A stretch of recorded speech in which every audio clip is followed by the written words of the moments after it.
ಚಿಕ್ಕಮಗಳೂರು ನಗರದಲ್ಲಿ ಅನೇಕ ಗ್ಯಾಸ್ ಆಟೋಗಳು ಸಂಚರಿಸುತ್ತಿದ್ದು 3-4 ದಿನಗಳಿಂದ ಗ್ಯಾಸ್ ಇರಲಿಲ್ಲ. ಇಂದು ಗ್ಯಾಸ್ ಬಂದಿದ್ದು ಗ್ಯಾಸ್ ತುಂಬಿಸಿಕೊಳ್ಳಲು ಆಟೋಗಳು ಕಿಲೋಮೀಟರ್ ಗಟ್ಟಲೆ ಸಾಲುಗಟ್ಟಿ ನಿಂತಿವೆ. ಜೊತೆಗೆ ಗ್ಯಾಸ್ ಬೆಲೆ ದುಬಾರಿಯಾಗಿದ್ದು 89 ರೂಪಾಯಿ 24 ಪೈಸೆ ಏರಿಕೆಯಾಗಿದ್ದು ಆಟೋ ಚಾಲಕರು ಆಕ್ರೋಶ ಹೊರಹಾಕಿದ್ದಾರೆ.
ನಾವು ಒಂದು ಟ್ರಿಪ್ ಬಾಡಿಗೆ ಹೊಡೆದರೆ ನಮಗೆ ಬರುವುದು 40ರಿಂದ 50 ರೂಪಾಯಿ ಮಾತ್ರ.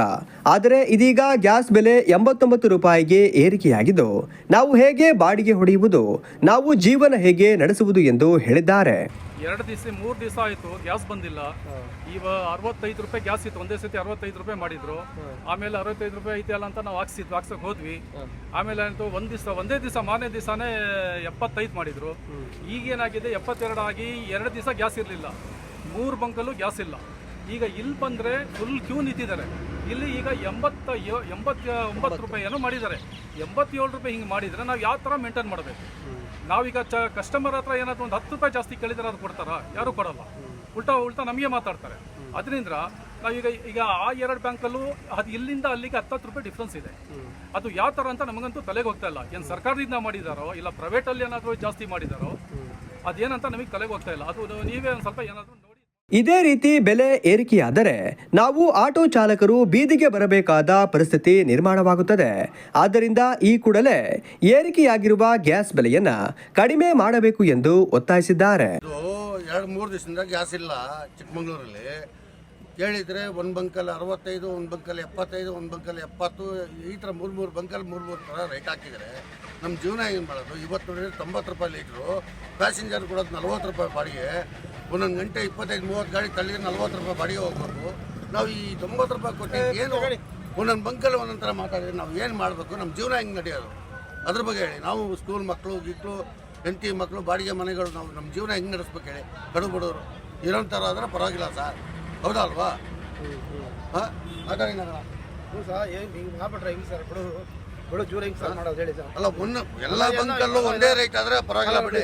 ಒಂದೊಂದು ಬಂಕಲ್ಲಿ ಒಂದೊಂದು ರೇಟ್ ಅಂದ್ರೆ ನಾವು ಏನಂತ ಹೇಳ್ಬೋದು? ಅಲ್ಲೊಂದು 70, ಅಲ್ಲೊಂದು 80, ಅಲ್ಲ 65. ಅಲ್ಲ, ಗೌನಹಳ್ಳಿಲಿ 65 ಏನು ಸರ್? ಗೌನಹಳ್ಳಿಲಿ 65. ಹಾಂ, ಇದು ಶಂಕರ್ 70, ಇಲ್ಲಿ 90. ಕೇಳಂಗೆ ಇಲ್ಲ ಇವರಿಗೆ. ಮಾತಾಡಿದ್ರೆ ಏನಂತಾರೆ ಗೊತ್ತಾ? ನೀವು ಬೇಕಾದ್ರೆ ತಗೊಳ್ಳಿ, ಇಲ್ಲ ಕಡಿಯಕ್ಕೆ ಬರ್ತಾರೆ ಸರ್ ಇವರು ಅಷ್ಟು ಆಯ್ತಪ್ಪ. ಹಿಂಗಲ್ಲ ಹಿಂಗೆ ಅಂತ ಕೂಲಾಗಿ ಮಾತಾಡ್ಬೋದಲ್ಲ ಒಳ್ಳೆ ತಂದಲ್ಲಿ. ಹೇಳ್ತಾ ಇದೀವಿ. ಯಾಕೆ ಸರ್ ಇಷ್ಟು ರೇಟ್ ಆಗಿದೆ ಅಂತ ಹೇಳಿದ್ರೆ ನಿಮಗೆ ಬೇಕೇನ್ರಿ? ತಗೊಳ್ಳಿ, ಇಲ್ಲ ಅಂದ್ರೆ ಹೋಗಿ ವಾಪಸ್. ಈಗ ನಮ್ಮ ಹೆಂಡತಿ ಮಕ್ಕಳು ನಾವು ಯಾವ ರೀತಿ ನಮ್ಗೆ ಬೇರೆ ಕಸಬು ಬರಲ್ಲ ಸರ್. 42 ವರ್ಷದಿಂದ ಡ್ರೈವರ್ ಕೆಲಸ ಮಾಡ್ತಾರೆ ನಾವು. ಎಷ್ಟು ವರ್ಷದಿಂದ? 42 ವರ್ಷದಿಂದ. ನಮಗೆ ಬೇರೆ ಕಸಬು ಬರಲ್ಲ. ಏನು ಮಾಡ್ಬೇಕು ನಮ್ಮ ಜೀವನ? ಹೌದಾ?